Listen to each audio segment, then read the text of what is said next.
This is NDTV, and you're watching NDTV 24/7. Now, the other big focus on the show today, a look at COVID impact on children. While doctors have said that there's no reason that COVID should impact children more in the third wave, what is worrying is that with more people being affected lakhs every single day, the proportion of children impacted has also risen. In fact, in Maharashtra, it's said that over 99,000 children have tested positive in the last 2 months, which is a massive jump of 332%. Now, one of the worries with COVID impacting children is cases of multi-system inflammatory syndrome in children, that's MISC. In Andhra Pradesh recently, a rare case has been detected. A newborn was diagnosed with MISC as well as abnormal skin lesions. The 7-day-old newborn was admitted to the Andhra hospital while the child tested negative in the RT-PCR test but did have COVID antibodies in later testing. The baby fortunately is now recovering. Well, to talk more about this, we're now joined about this particular case and about the impact of COVID on children. We're joined by Dr. P.V. Rama Rao, Chief of Children's Services and Director Andhra Hospitals, Vijayawada, Andhra Pradesh. And we're also joined by Dr. Sanjeev Ahuja, Pediatrics Consultant at the Hiranandani Hospital in Mumbai. Thank you so much, doctors, for joining us. And first and foremost, Dr. Rao, if you could tell us about this very disturbing and very unusual case in a newborn, having this MISC, but also having these terrible skin lesions. Yes, good afternoon. Basically, this is a baby, 7 days old baby, presented with a history of skin lesions over the body. So this baby was seen by other pediatrician on day 1, 16 hours of life, with reddish and some blackish and purple skin lesions. So he said that we'll keep the baby for observation, and then lesions got worse, and then the baby came to our hospital on day 7 of life. So when we saw the baby's skin lesions were quite florid. Mainly on waist and back of the abdomen, buttocks, gluteal region, and ankle soles. So it's a kind of purple blackish lesions with deep necrosis and deep extensive ulceration over the back of the buttocks and ankle, leg, and soles. So we thought about the differential diagnosis, what it could be. So the possibilities would be neonatal purpura fulminans, usually present with this kind of extensive skin lesions in the first few days of life. So that is the one part. But interestingly, what we found, being this is a pandemic, COVID pandemic crisis, we did RT-PCR testing for the baby and mother. Both the tests came back as negative. But interestingly, the antibodies, COVID IgG antibodies to the mother and as well as the baby came back as positive, significantly positive. So what does it mean is there is a transplacental transmission of antibodies from mother to the baby. I know that vertical transmission is quite rare. There are few reported cases are there, but this is the baby who had transplacental transmission of antibodies to the baby as well. So doctor, did the mother know she had COVID? Was she aware that she had COVID before, when she was pregnant? No, interestingly, mother was asymptomatic. Mother was telling me that she didn't have any symptoms. But as you know that COVID present asymptomatically without any symptoms. We thought that mother have the COVID and then produced IgG antibodies. That antibodies have transferred to the baby through placenta. That's our assessment.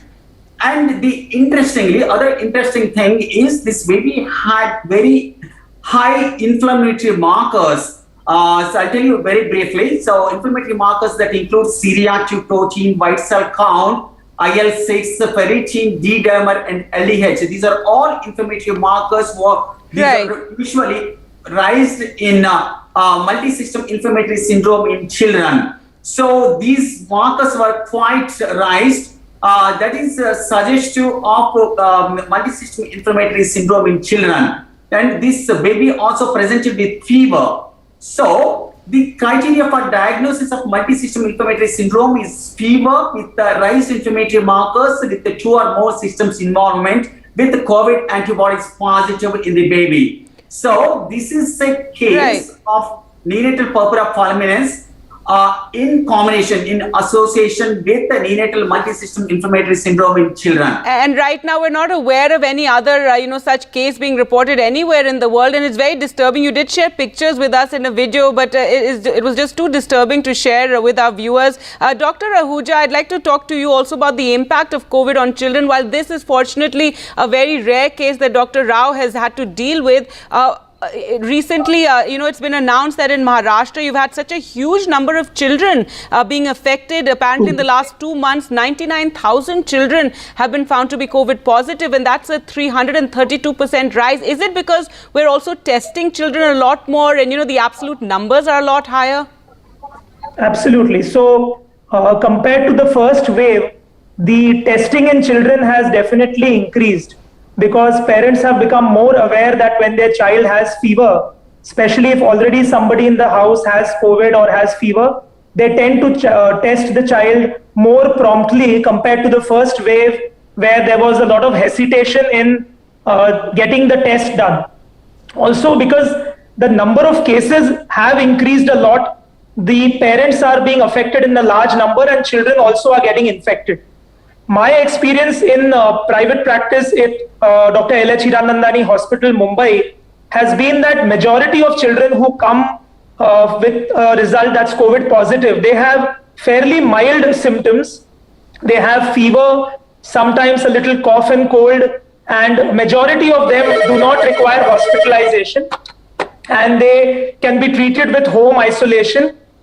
The parents have to be aware of certain danger signs or red flags where they need to contact their pediatrician immediately. Those are mainly fever lasting for over 5 days, difficulty in breathing if the child is lethargic, is not taking feeds properly, especially in children below the age of 1 year, or if there is a rash on the body which is spreading, particularly associated with a red tongue or excoriation of the skin, then those are situations where probably the child has this multiple inflammatory syndrome, which is like a sequelae to COVID that we see usually 2 to 6 weeks after the child has had COVID.